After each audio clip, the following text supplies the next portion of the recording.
E agora, meus amigos, meus irmãos, vamos entrar em mais um ponto da 15ª chave. O anticristo, o Cristo de Satanás, seu domínio mundial neste final do ciclo.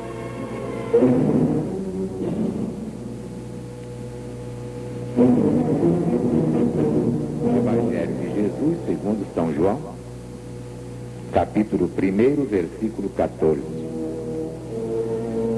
E o Verbo se fez carne e habitou entre nós, cheio de graça e de verdade. E vimos a sua glória, glória como do unigênito do Pai, que é Jesus.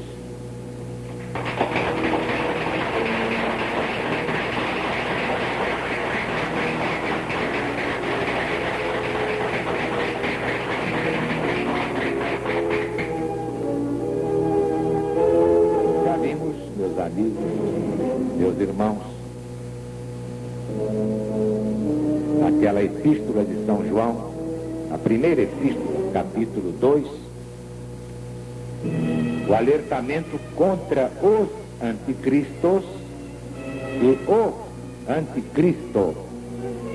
E também vimos na primeira epístola de São João, capítulo 4, o alertamento contra o espírito do anticristo. Está aí diante dos nossos olhos, pelo Brasil e por toda a humanidade. O evangelista profeta fala do anticristo no idioma grego anticristos e de muitos anticristos, definindo todos os inimigos do Cristo, incluindo aí os falsos cristos, em grego pseudo-cristoi.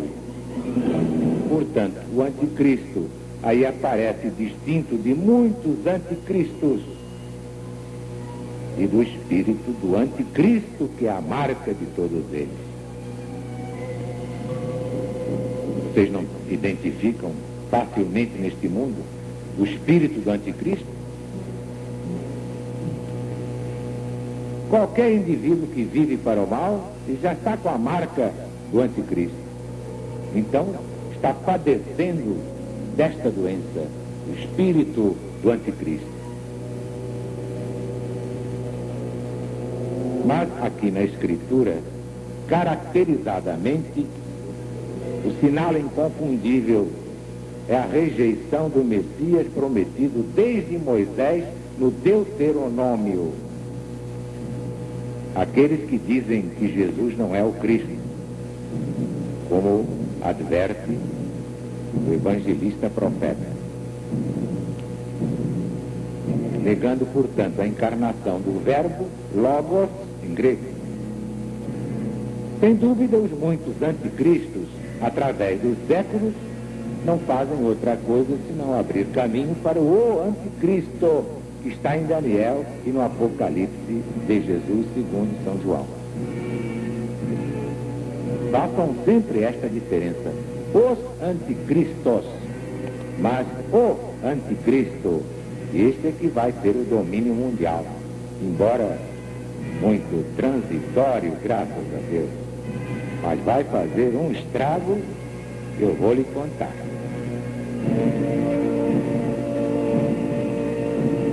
Mas é o que nós vamos ver, comprovando que o testemunho de Jesus é o espírito de profecia.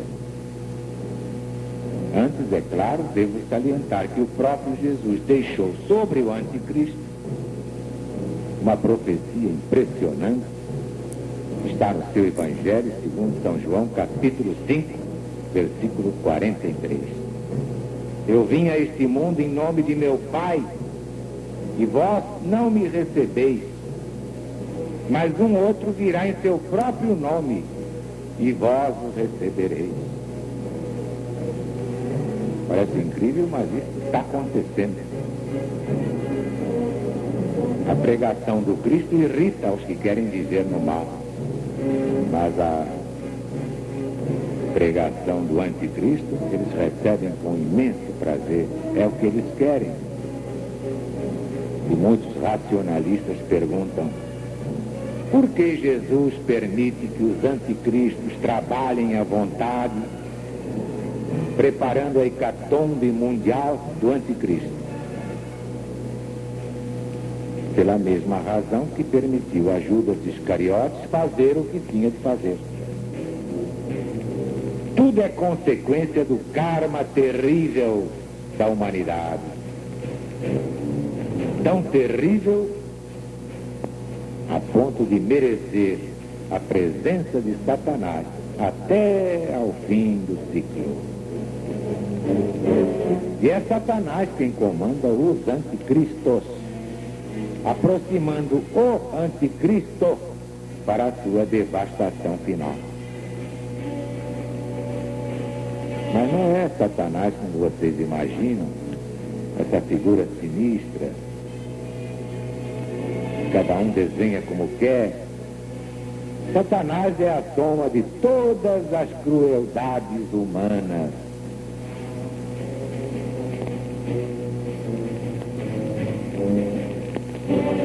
Quando a maldade humana aumenta, aumenta a força de Satanás. Quando diminui a maldade humana, a força de Satanás diminui. No dia em que não houver maldade no mundo, Satanás estará morto e enterrado para todo sempre. Vocês são capazes de compreender o que eu estou ensinando pela primeira vez na história do mundo?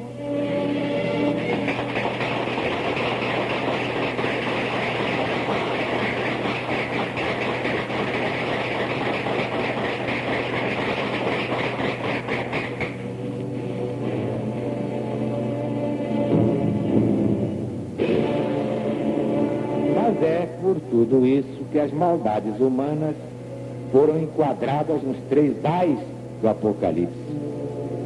Ai dos habitantes da terra, ai dos habitantes da terra, ai dos habitantes da terra. Vocês todos se lembram desses 3 ais do Apocalipse? A maior mensagem dos milênios, ela está em rotação diária, em translação diária, no programa Alziro Zaru, por ordem do Cristo.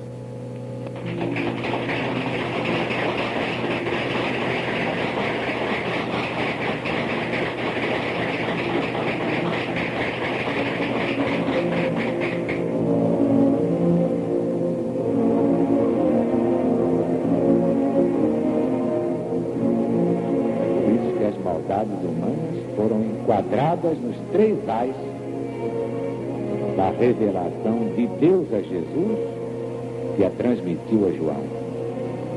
E o seu poder era de danarem os homens por 5 meses. E tinham sobre si um rei, o anjo do abismo, que em hebraico se chama Abaddon, em grego Apolion, que significa o exterminador. É já passado um ai, mas eis que ainda depois disto virão 2 ais. Apocalipse capítulo 9, versículos 10 a 12. Muitos céticos se divertiam com esta profecia. Mas quando os ais se transformam em guerras mundiais, quando a dor ensina a pensar e gemer, surgem os grandes depoimentos como aquele de Bernard Shaw. Confesso que depois de ter estudado a terra e os homens durante 70 anos, não vejo outro remédio para a miséria do mundo, senão o caminho do Cristo.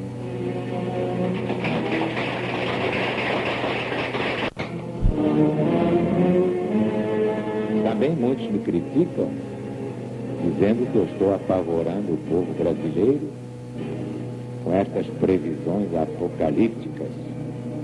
Mas eu respondo aos criticóides com um provérbio oriental.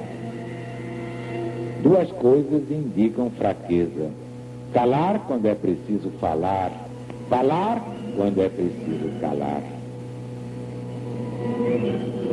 Neste caso, calar seria um crime contra o Brasil e contra a humanidade. Temos de alertar o Brasil e o mundo para os fatos assinalados nas profecias de Deus. Sim, porque não são profecias de homens. Mesmo quando os homens são profetas, que se chamam João, Isaías, Jeremias, Ezequiel, Daniel e tantos outros eleitos do Cristo. Nem mesmo chamados profetas entendem as profecias e recebem do alto. Diz Daniel: ouvi, mas não entendi. E o mesmo dizem todos os outros, que são meros instrumentos nas mãos do onipotente, onisciente, onipresente, nosso Criador e Pai. Deus está presente.